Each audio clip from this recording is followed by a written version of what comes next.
So for those of you who don't realize that it's not about a woman, Joanna, but about Johannesburg, and when you listen to the song lyrics again after we said that, I think it has new meaning for you. Your song experience greatly changes. I hope. I see what you're doing there. I hope. Yeah. Because a lot of you have not seen South Africa like I have seen South Africa. Can that story come out in the 9 a.m.? You still owe me another one, Yes, you know? What yeah. was the previous one he owed me? Good, you forgot. Okay, anyway. On to more important things. Absolutely. Yes. Yes. We're going live on Facebook with Norm Ng and Elizabeth Jane Piper. We are live right now. They are founders of Lifeweavers Therapy Team. That's right. And they're going to talk about something which is, I guess, I will admit, I've never really thought about it. That silent problem, you know. You've gone to the hospital, maybe you had a procedure, maybe, or something, and after you leave the hospital, you're pretty much on your own, right? Because you think to yourself, the doctor has discharged me, right? They'll just tell you like, oh yeah, you do this, you know, maybe you come back once in a while for some sessions, therapy sessions, but then you're pretty much on your own. So they're going to talk to us about really what happens and how we can better navigate our post-hospital recovery with the proper rehabilitative therapy. So welcome, guys. Thanks for joining us. Thank you. Thanks for having us. Okay, so let's get down to it. Lifeweavers. Unique origin story. How did the idea first begin? So it's me, Norm, and Liz is the occupational therapy. So I'm a non-clinical co-founder of the company. I was a business strategist, and we met years ago, and somehow we would start talking about work. And between that, Liz started telling me about some challenges in the healthcare system, and me having managed businesses and run them. I said, well, most of this sounds like a process issue, really. And when we put two and two together, and I thought, like, if we put our skills and our knowledge together, I think we can start a company to plug these gaps. And that's how a business strategist and an OT with great experiences come together and form this company called Lifeweavers. Wonderful. How did you shape the Okay, like so that whole basket weaver, Yeah, the sort basket of life weaver. weavers. yes. There's a story about our name being a nod to occupational therapy because that's the origin of the core principles of the company is from occupational therapy. Okay. They were being called basket weavers because that was one of the recreative ways of rehab back in the day and before. So these soldiers basket weaving, and the general public have this concept of like OTs being kind of just basket weavers, you know.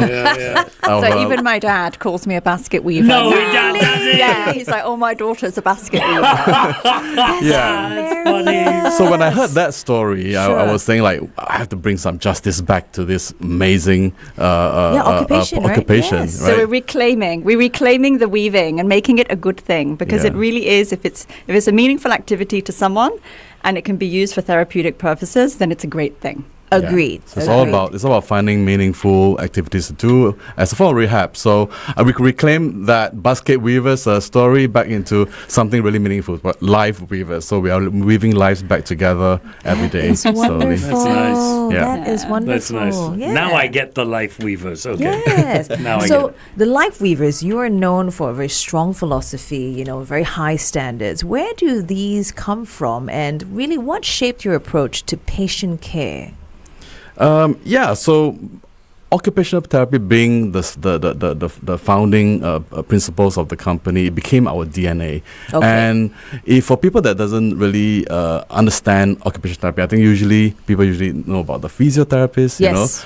quite a lot more. And and when I found the company, I found a lot of people not knowing what OTs do, right? But actually, occupational therapists are one of the most versatile, resourceful, and holistic perspective. You know, healthcare professionals, the holistic perspective. Sure. In the system.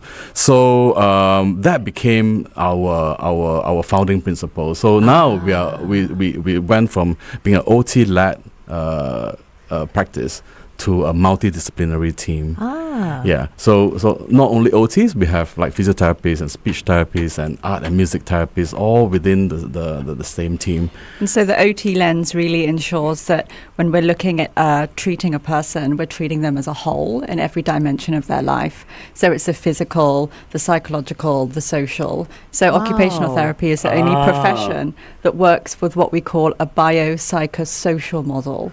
So Sorry, you lost me there. But I want to be able to say that word. So you have to Yeah. Google psychosocial Psychosocial. model, Okay. which is really, all those components that make us a whole and interact in a way. When all of these things are interacting well in a balanced way, we have health.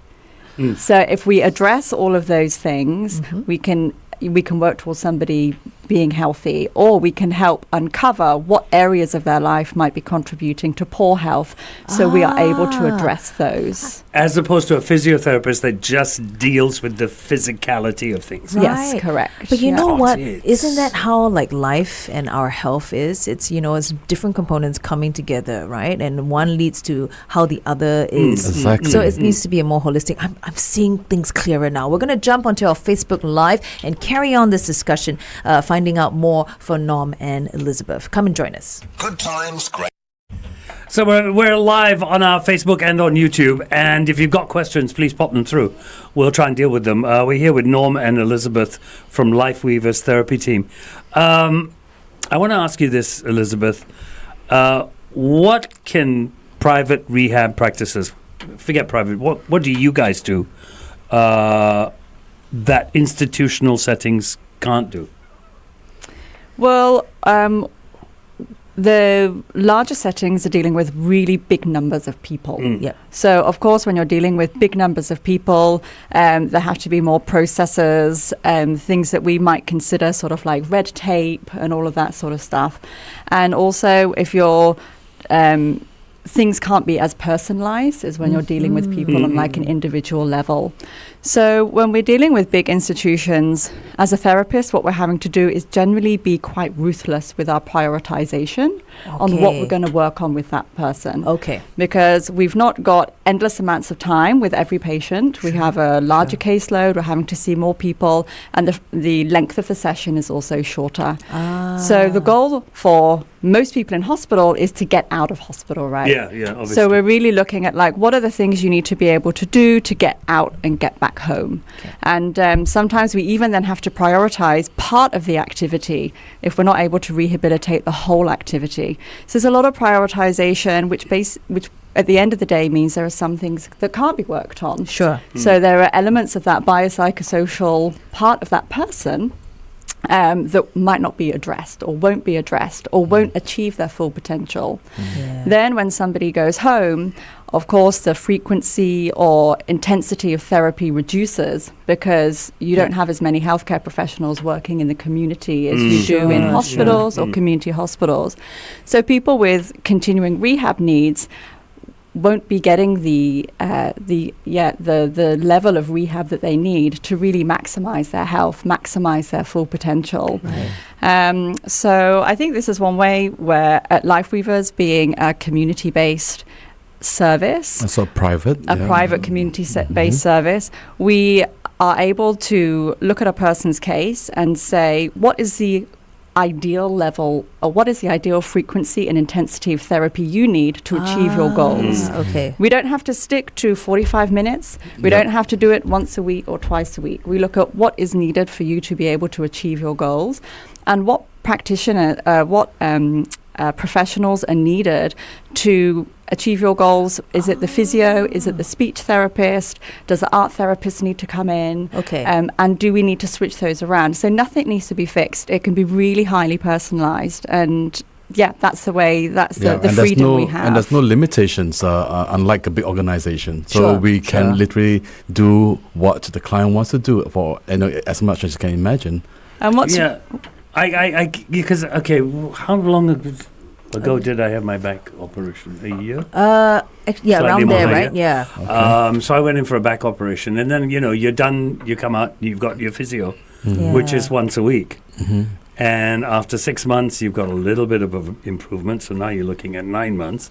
And after 9 months, there's a bit more improvement. Now you're looking at a year. And you're just getting bored to death. And you shouldn't be taking that long to recover from a back That's a good back point. operation, really. That's a good point. But let me guess. I mean, for you, you probably just thought, this is how it is, right? This is how it is, yeah. I'm just going to follow what the doctor says, and I'm going to follow what the therapists say. But you're right. Yeah. I guess we don't know any better, right? Yeah. So what we have created is really, to really based on the needs of the person, right? And when we have a team of really highly experienced clinicians going in, they could tell you that you can actually do more quicker with maybe more intensity or high frequency, and that really saves you time and energy and even better, like the pain. I think that's priceless. Did you have a lot of pain in no, you see, I suffered with my back for many years. Hoi. So used to the pain.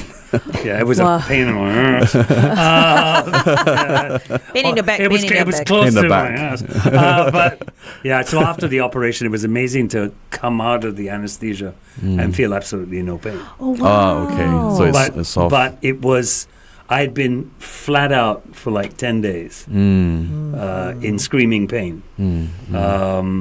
I had forgotten things like how to make a U-turn. Walking. Are you kidding? You have to relearn all the basic skills in life. And it was tough. Yes. It was really tough. Even learning, walking sticks and things like that. You got to learn to deal with it. So it was difficult. But what are the and families obviously play a big role. Once you're out of hospital, you're on that road to recovery. What are the biggest mistakes families make after the hospital discharge? And how do you guys, for example, step in and fill those gaps? So we've been talking about this. There are many I think usually there are many more times that it's out of confusion, right? It's not just mistakes that they want to make. But one of the biggest mistakes families make after discharge is thinking that that's the healthcare journey, just like what you have just said. Is like that. The hospital might plan to post this, their discharge. The hospital plan for you to be discharged, right? But they never really go into deep into like what will you do in the community. Right? Okay. So I think that leads to people not really have a very good understanding of what they can do if the public services does not lead them to that. Sure. So some people will start Googling and find people like us, and then we can tell them that actually your journey this is the beginning of your recovery journey. Right. And there's a lot more that you need to do to start integrating back into the life that you used to know, right? The community. That's a good point. Look, if you have a life-changing medical condition, or something really complex, right, like having a stroke, everything changed. That's true. That's right. True. Everything from even putting on your clothes, cleaning yourself, getting a meal for yourself. Yeah. So let alone that, working around the house and not even going out yet. Sure. There's a lot that we needs to be done. Yeah. So when it comes to having a team like us, that's when we can bring in all the different expertise in and address every single issues by each expertise. So occupational therapists will look into the activities, the physiotherapists will look into the physical side of things. Sure. If that's speech deficit, there'll be speech therapists coming in, and then we will complement it with art and music therapies, and even we have TCM in our team to enhance therapy. So it's a very collaborative process with a multidisciplinary team like us. Sure. And people come together to fix things. And I think there's two sort of ways of continuing therapy after hospital. There's people that have quite obvious needs, more chronic conditions like stroke, where Norm mentioned you'll need a much more collaborative team. But also there's something called transitional care, which is helping people transition from the hospital setting and what they've learned in hospital using your walking stick and all these sort of things, and how that applies at home. Because what we often see, and it's very common and it's been shown in the studies as well that when people go home, they sort of seem to have a functional decline. But what's happened is they've not had a functional decline. They're actually functioning in a different environment, which poses new challenges, which means they can't function in the same way as they did in hospital. So suddenly, I can't put on my trousers like I could in hospital. Or I can't get up from my chair like I got up from the chair in hospital. Right. And what this often requires is just sort of, 4 to 5 sessions of somebody coming in and helping you make sure the learnings you got from hospital can be applied at home, and then improve upon that to make sure that you're not even just staying at your functional level, that you've got tips and strategies to start pushing yourself and get even better and fitter and start moving from the bedroom, if it's just the bedroom, to the front door, to the shops, to the MRT and beyond. That's truly amazing. Transitional care as Wow, well. we need to mention that Yeah, because we we're do. going to Let's do head that. back on air, because I think that's something that a lot of us actually don't think about, and then we think that we're the problem. You know what I mean? How come I can't do this? Oh, it's me. So let's head back on to 1FM 91.3. Come and join us. George Michael's talking about the freedom you will gain when you're fully recovered. True enough. You see, Zeta is enough. listening to our interviews. Okay, but we talked about a very interesting. You called it transitional care, which is a very interesting period. Can you tell us more about it, Liz and Norm? Yeah. And why patients often forget it, after they leave the hospital, and why it is so crucial, right? Yeah, so transitional care is the process of helping a person transition from functioning in a hospital or a community hospital, rehab center, into their home environment. And this is really important because we see it firsthand, and the studies show that often after a period of rehabilitation, when somebody goes home, they appear to have this kind of functional decline. Okay. So they could put on their trousers or get on and off the chair in the hospital, but when they come home, they can't do that anymore. Whereas what is really happening is it's just functioning in a different environment. Wow. And your environment plays such a big part in how you function and how independent you can be. So transitional care is where the therapist comes in and helps you understand or helps you translate the skills you learn in hospital into the home setting. So you can have that same level of independence.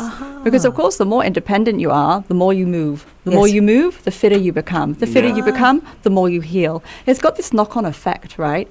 So if you're going home and you're having this kind of functional decline because you're not sure how to apply all the skills you learn at home, then you actually have the opposite happening. You're moving less, you're getting less fit, and then more problems are more likely to surface. And your recovery will just take forever. It's very That's true. very interesting. I found this when I went home from hospital. You felt it? After my back operation. Okay. I discovered that the lounge suites, the lounge chairs we had in the house, were all wrong. They caused me to be lazy. Bad posture. And I got back to sitting like this. Which probably did not which help your did recovery. not help at all. Wow. So I took pictures of the chairs and I showed them to the therapist and I said, how do I do this? And she said, wait, let me get someone else. And someone else came in and said, look, you need to take this pillow from here and put it here so that you're sitting upright. That'll make it easier for you to hold yourself. And then when you get up, it becomes easy. I didn't know that. Sounds like occupational therapy to me. Yeah. I didn't know that. This is really fascinating. I think it just really brings across that idea that healthcare for yourself is very, very personalized, right down to your own home. And I think what really scares me upon learning about this transitional care is that I think most people, they go through that functional decline. They think it's them. It's like, hey, I could do it in the hospital. How come I can't do it here? You won't think that it's my environment. No, you won't. It's like, am I just getting worse? Is it really affecting me? Oh no. And then mentally, I think you're just discouraged. Yeah. And I think the beauty of having the transitional care, even if it's just 1 or 2 sessions, is the solutions can be so simple and so easy. And they often involve what you already have in the house. So you're not having to go and buy things. Sure. And when you've got that extra level of independence, I mean, that's something that you can't put a price on, because from there, everything keeps on getting better. And once you start learning those little tips, you start to be able to become your own therapist in a way. In a way. You're able to sort of start start DIYing things, Okay. which is great because when you're DIYing things and you're doing it well, you're more independent. And Right. therapist's goal is all about making you more independent, empowering yourself to be able to look after your own healthcare journey, so you're not having to rely so much on a healthcare system. No, I can see how it's really impactful on the mind. And, It the is. mind is everything, right? About how we deal with our everyday life. So I really need to talk more about this. We're going to head on over to our Facebook Live. And remember, guys, keep the questions coming in, on WhatsApp or on our Facebook Live. How much of that's a very interesting point you brought up about the mind. How much of what you guys do is tuning the mental approach? Oh, I think that's the foundation of what we do.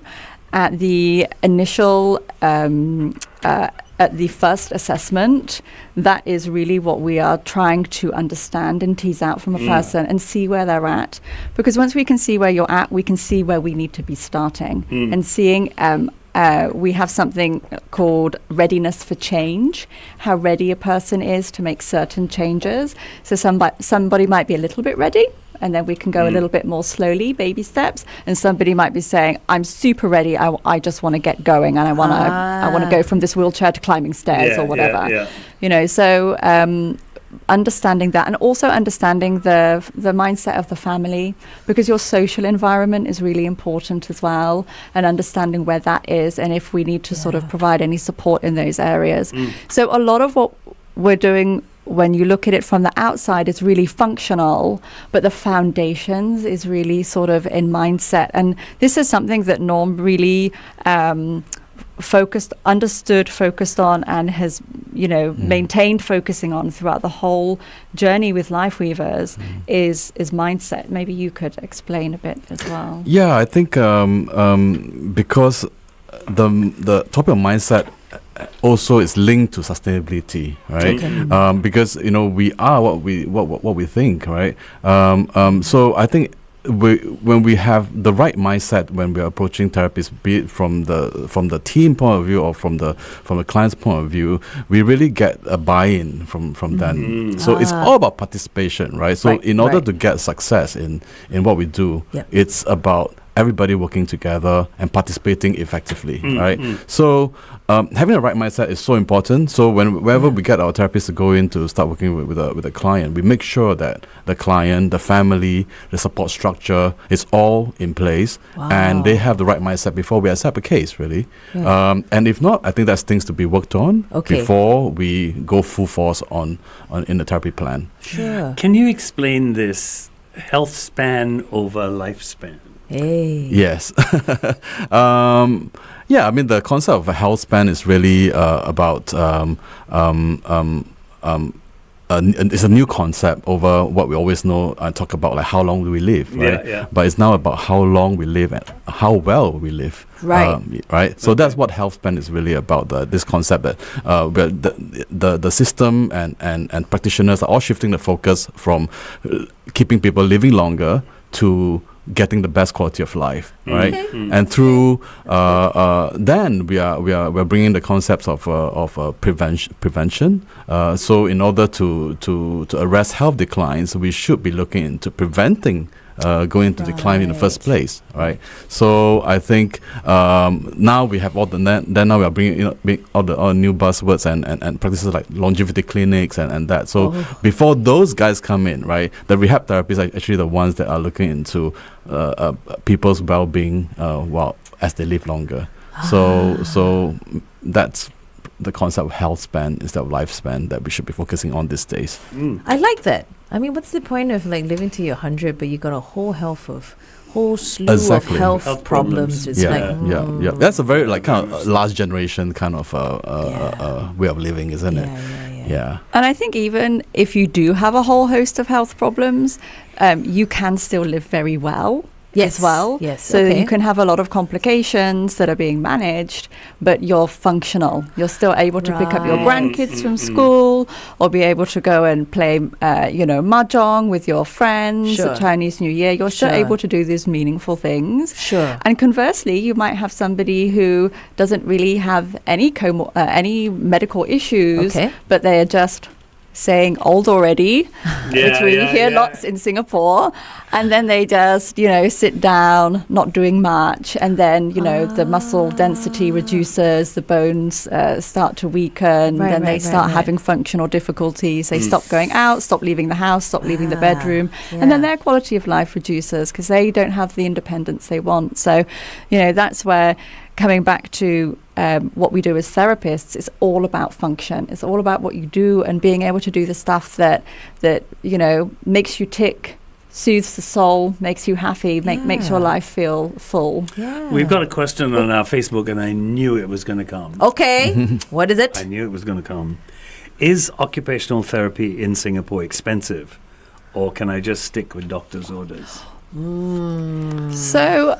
It's two very different concepts. Okay, really. my point to this is, how important is your quality of life? Yeah, no, it's not either It's or. worth it, right? It's worth it. To me, Everything's worth it. to me. Yeah, it's not either or really, because Okay. as we were explaining earlier, right, the doctors come from a different camp of healthcare. They are in the medical model, that's what it's called, and that buzzword that we put out earlier, the therapists are in the biopsychosocial model. So we are really dealing with two different things. Yep. So it's not a question about like, choose one over the other. choose one over the other. Right.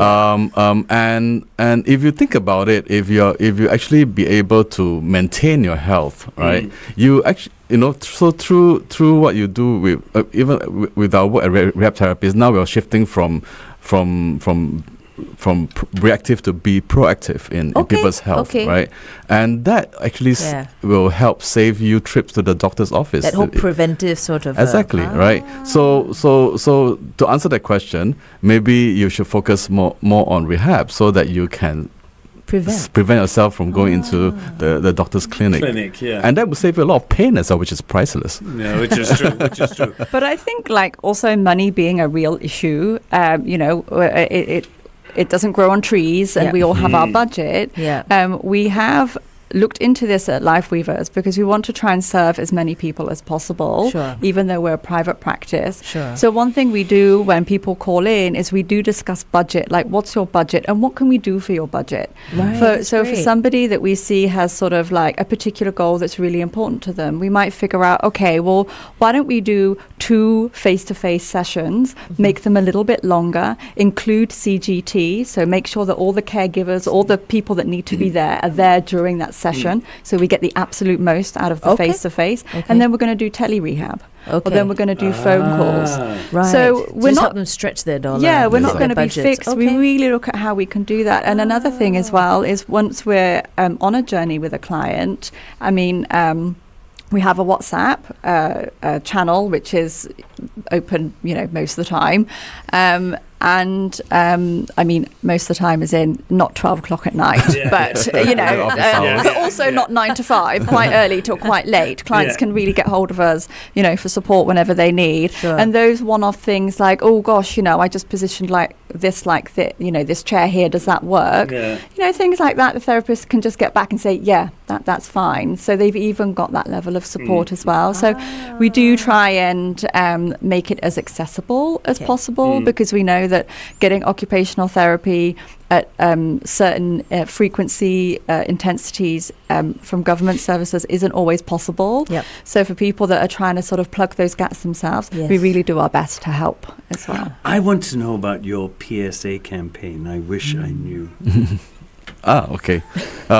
Actually, I got brochures. I haven't brought it out yet. Thanks. So yeah, I wish I knew. Okay, so it's our latest advocacy project. Why the name I wish I knew is because from our line of work, we hear that way too often. And we say, I wish I knew this. Exactly. So we come across people saying, oh, I wish I knew about my medical condition ahead, so that or I wish I knew about you guys earlier. So we got sick of that and said, like, okay, let's put a resource together that is free for everyone to download and save on their phones. It's a free guide that covers most medical situations and how to identify them when the signs are showing, Sure. and what are the red flags, and what are the evidence of how rehab therapy could help you Right. when you come across that medical situation. So in a cheeky kind of way, our first guide is called "I Wish I Knew How to Talk to My Doctor About Rehab Therapy," because Sure. we want to close the information Sure. gap between the doctors, the patient, and ourselves, right? Because the doctors are always the one referring clients to. And a little fun fact about worrying, many doctors don't even really know what rehab therapists do. Yeah, I kind of discovered that. Yeah, So it really so- is already a so- huge gap. Yeah, so if they're the right? gatekeepers to refer people to rehab therapists, a lot of people are not being referred because they don't really know that they need to be referred. So our guide is here to clarify and demystify all that, putting the knowledge right in the people's hands. Right. Because it's a little PDF guide you can download and save it on a phone. So there is a Nice. QR code. I mean, we can probably find this at your website, right? This, Yes, in it'll be order to I download wish the I knew pocket guide. .lifeweavers.org. Okay, so once ORG. again, I wish I knew .lifeweavers.org. Yeah. Okay, we're gonna share that as well when we head back on air. But this is really fascinating, It is right? fascinating. I think that phrase "I wish I knew" is what a lot of people go through when it comes to their healthcare journey. Yeah. I wish I knew, and I'm shocked. I'm shocked to hear that actually doctors don't really know that holistic view. I mean, it's also unfair to expect them to have such a holistic view, right? Yeah, they come from a different camp Yeah, of they're very healthcare. focused in terms of like Yeah. which medical expertise they're in. Yeah. Wow. And also because GPs are having to deal with like such an enormous amount of healthcare issues Right. because they're like that the first responder for in that respect. Yeah. You know, it's also difficult for them to sort of be able to keep everything in their head, I imagine. Whereas when a patient may see them, perhaps they've had a fall or something like that, they will look at like, oh, are you having numbness? Do you need medication for that? They're really looking at the medical route because that's how they're trained, Yes, right? yes. But actually, if somebody's having a fall, the first thing they need to do is be getting an occupational therapist to come in or a physiotherapist to come in and then assess why are you falling, and let's address the root issue because it's a that's functional issue. And once you have one fall, the chances of you having another fall are pretty high. And the mortality rate from falls in Singapore is also pretty high. So we think of a fall as not being something life-threatening, like perhaps cancer, but Yeah. actually it really is. So we No need way. to address. We need Wow. to address those things. See, the things we didn't know. Now, this is eye opening, man. Like because you think about just the fall. Okay, like I fell down because I was clumsy or whatever. But in some cases, and in a lot of cases, for the individual, it could actually be a functional problem, right? Yeah. And they just keep thinking like, no, I was just careless. Yeah. I wasn't paying attention, and they keep falling, and it just gets worse and worse. Yeah, from our point of view, a fall actually says a lot. It is a sign of something to It could be look. many. What? Yeah. What many happens if you things. assess that the person was really just clumsy lah?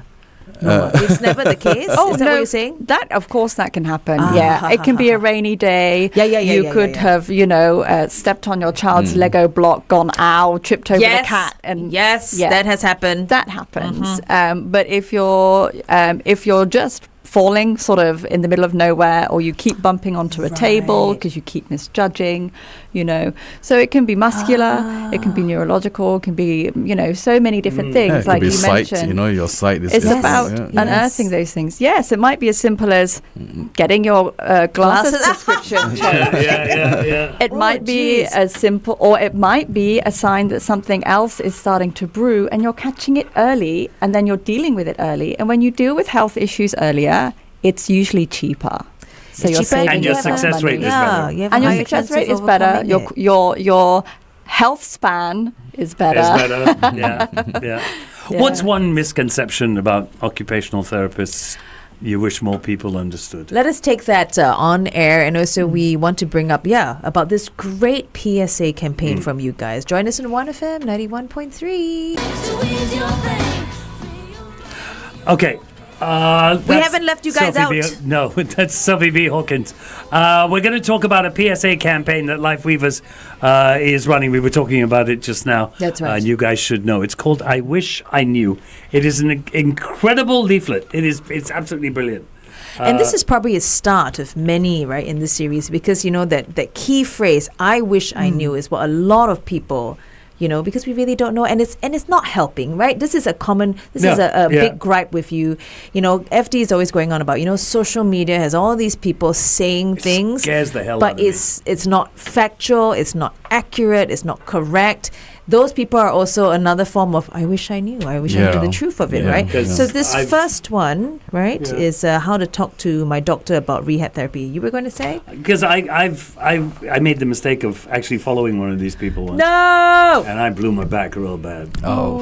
Is that what led Because to... there are, no, it's not what led to that, but because there's no governing body True. that says this person is trained to say this person is trained to teach you this. True. And, everybody goes out there and goes, wow, he looks great. Wow, she looks great. I'm going to do that too. Right. Without thinking, can my body take what that person's doing? Good point. It's Good point. scary. It's scary as hell.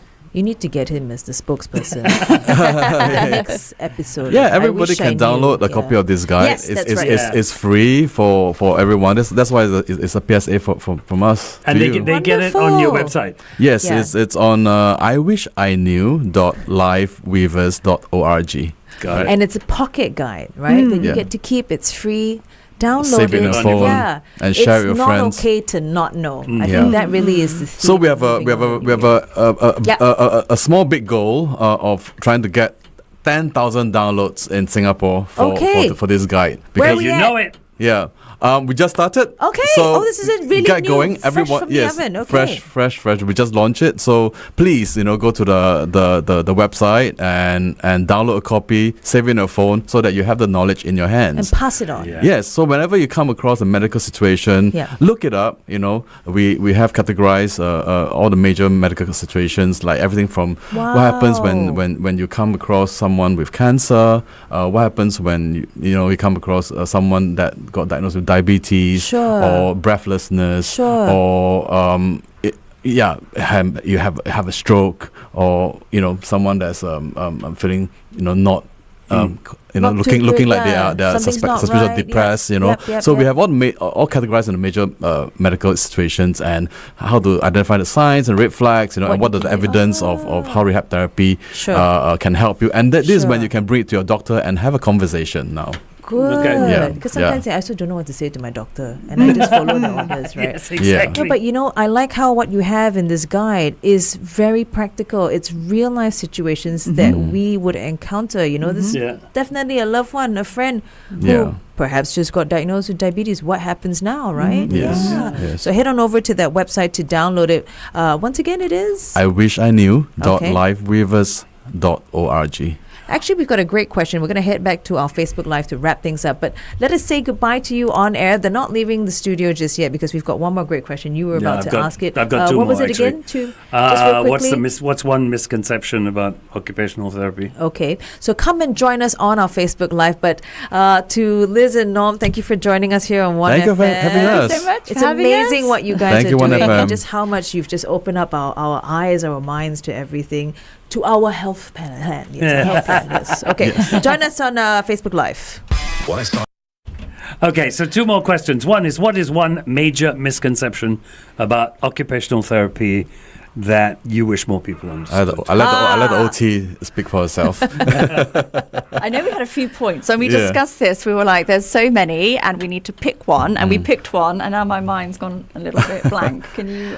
So many While- times, while yeah. you get I that, would it's say. okay. Yeah. You know what? We were just on air, right? And I Yeah. wanted to say health plan, and I also wanted to say health span. So I Span. had, Health- I had health splan. And it's like people are like, what is this splan? Is it Because some sort all of of us special have a splan. next? All of us have a splan. Yeah. So I We've all just got want a to splan. clarify that. Health span. Sometimes, your brain thinks of two things to say, Say, and then yeah. they said, why pick one? Let's Yeah. say both. I'm sorry. No, The health plan, which is what you talk about. I appreciated the extra wait, is it time. life plan versus health plan, right? That's what we talk. Oh no, lifespan. Lifespan versus health span. See, my brain is just like, I would do my own thing. This is what happens when you have 4 children. And not Yes. enough coffee. This is Okay. what it is. Yes. So what is the one big Biggest misconception? misconception of Right. OT. I was going to say, I think we should stick with splan. I quite like splan. Let's quite stick good. with health splan. Okay. Quite good. As long as you go like, a DJ once coined this term. Oh, wow. Yeah. Yeah. I don't mind that. Yeah. Oh yes. Okay, so one thing. Yeah, so I think one of the misconceptions is understanding it's the way that occupational therapist works.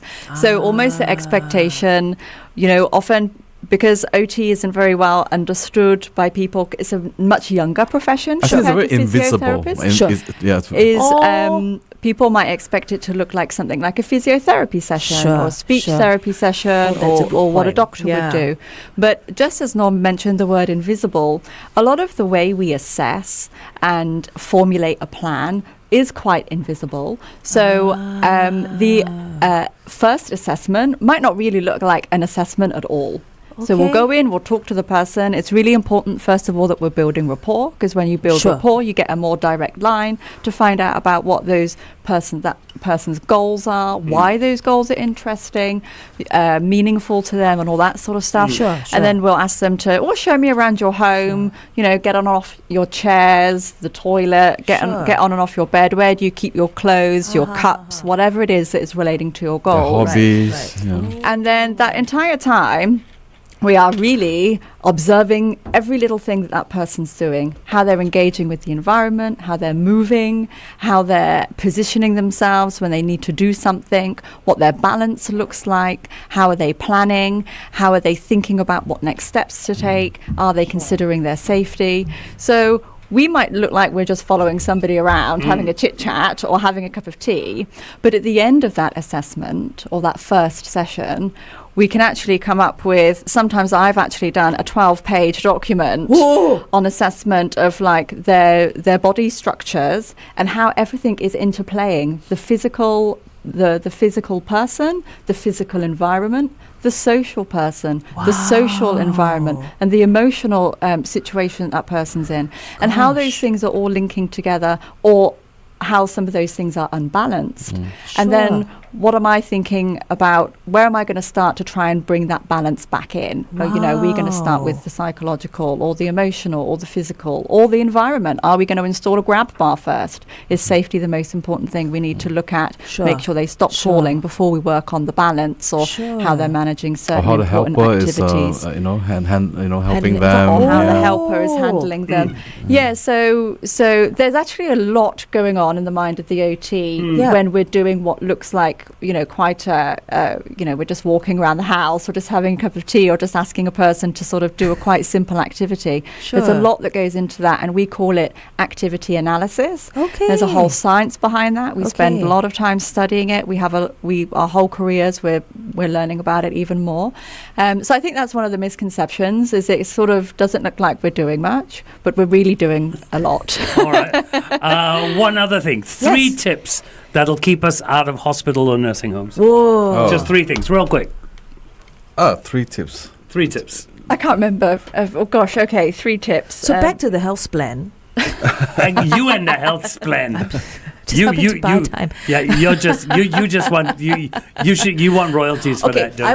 I just want to also point out that, besides the website, I wish I knew .lifeweavers.org, right? You also have 3 therapy centers, right? I do believe. Yes. There's Dempsey is one. There's Dempsey, right? There's one Katong and one and also at Anson, right? Yeah. So I guess if people want to find out more about you, they can head on over to your website, Instagram. So we have a live chat on the website. Wow. So you can reach out over WhatsApp, and we are all, like Liz said, we are almost there all the time, but keep the office hours. But we're there to answer all the questions. If you have a confusion about what you're facing, you want to find out what's the difference between OT and physios, we can answer all that. But most importantly is to discuss how we can help you. 3 things to keep us out of a nursing home. Yep. All right. So we have prepared like 3 simple tips for the listeners. I think the first one I'll talk about will be aware that as we become older, we are more prone to losing muscle mass and bone density, right? And that is something that we shouldn't be slowing our seniors down, right? Because I think that is we have to keep really working on it as we go older, right? And do not neglect neglect your diet because everything comes into play together. I have never neglected my diet. I eat everything. Never neglected my Now diet. you gotta Same. enhance your Maybe eat health too by much, eating you know. the right things, right? I keep yeah. my diet. And To me, your as long as I diet. don't get sick, it's the right thing. But you know, I know what you mean. See. I know what you mean. yeah, but you know, if really to help clarify this, you know, if Yeah. you need to bring in a dietitian, you know, this is the good time to. If you need to bring in a physiotherapist or a personal trainer, I think this is a good time to. I do admit, one thing I do every single day is I have to have one meal that is nothing but vegetables. Oh, Yeah, that's really that's Yeah. good. And I That's think great having practice. that balance is really Ooh. important because it's not just about being super disciplined and doing everything really healthy. Yeah. Like if Yeah. you want to have that, bar of chocolate, and if you want to, you've got to, life's about living, right? But as long as you're offsetting some of the naughty choices Yeah, with yeah. extra Yeah. good choices, then Yeah. you've got your balance. You've got your balance. Yeah. I want to point out something from, we spoke a little bit over on, you said the dietitian, and I'm seeing now that because of what you're doing, everyone's talking to each other. You know what I mean? The dietitian is, and also observing on their Yeah, own, but have to. they're talking to each other. Yeah. Yeah. So yeah. I can see how it's very holistic. Yeah, so How this it's is the very feature of personalized. Lifeweavers. We I have see. assembled a team of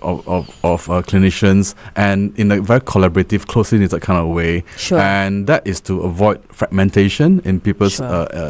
understanding of their health Okay. and the services that they get. And Yeah. also, So quickly, let's go to tip number 2. We have Yeah, time, yeah, right? yeah. Tip number 2 is I think this for people with elderly parents or grandparents is Sure.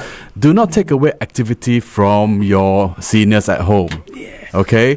What has been taken away from you, FD? No. Abdi is still out and I see a about. lot of people do it. Yeah. I think this comes from our culture of like being filial piety, like Sure. being respectful Sure. to our seniors at home, Sure. right? And say, oh, Aku Amma is getting older. Let's not let her cook dinner anymore, Right, or go to the market. We have the helper, let the helper go, right? Right, But yes. what we don't know is that we're taking away what's meaningful for them, and maybe that's the What only motivates thing. them, yeah. that is motivating them. Well, it's a lot of things. It brings in routine. Routine is really important. I So see. for those of us that have had periods where we've been unemployed and Yeah. you lose that structure, that Yeah. really affects you.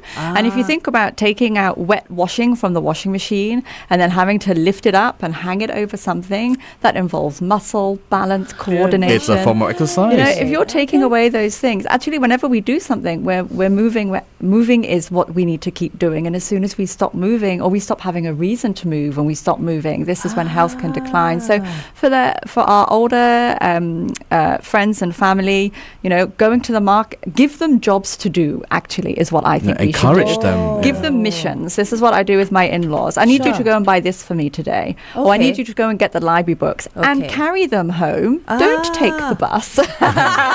Wow. Use that to Whoa. motivate them. Make sure that it's their role. They're hanging out the laundry for the family, and then Right. that means that they're really playing that part as a family role, and that's really That is That's meaningful. It's good for their Yeah. morale. You know Yeah. what I realize? I think people don't want, they take away activities because they're afraid. They're afraid the person Yeah. might fall. They're Yeah. afraid but hey, then maybe it's meant to happen. So It's that really you the know opposite. about a functional issue that needs to be done, right? Yeah. Sure enough. Okay. And tip number 3, shall I go Okay. just quickly? Yeah. Tip number 3. Okay, this is really a big one for us. We were talking about falls earlier, so tip number 3 is watch out for falls in people at home, right? Because especially our seniors, because falls are usually a pretty good indicator that something is wrong. Sure. And the sure. national statistics says that 1 in 3 people over 65 will fall, and 1 in 2 for when you reach the age of 80. Goodness. And the crux of it is that 40% of these falls usually lead to someone passing away. So this is serious stuff, right? So we have what rehab therapists can do is we can prevent falls. So we can reduce risk of falls. Yeah.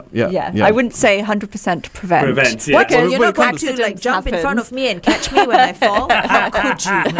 Or at least we teach you how to fall That's good. fall safely Okay. for one, and then to also like rebuild your strength and conditioning so that you do not fall. Yeah. Absolutely. Yeah. Guys, thank you so much for joining us. Yeah. It has been enlightening. Eyes have been opened. Thank you for Remember having us. that website you can go to, iwishiknew.lifeweavers.org. Thank you. Download that handbook and keep it on your phone. Or even if you want to find out more about, occupational therapy and also about their whole team, that holistic view towards your recovery, head on over to their website. Once again, Lifeweavers.org. Live, LIFEWEAVERS.org. you know who you need on your team?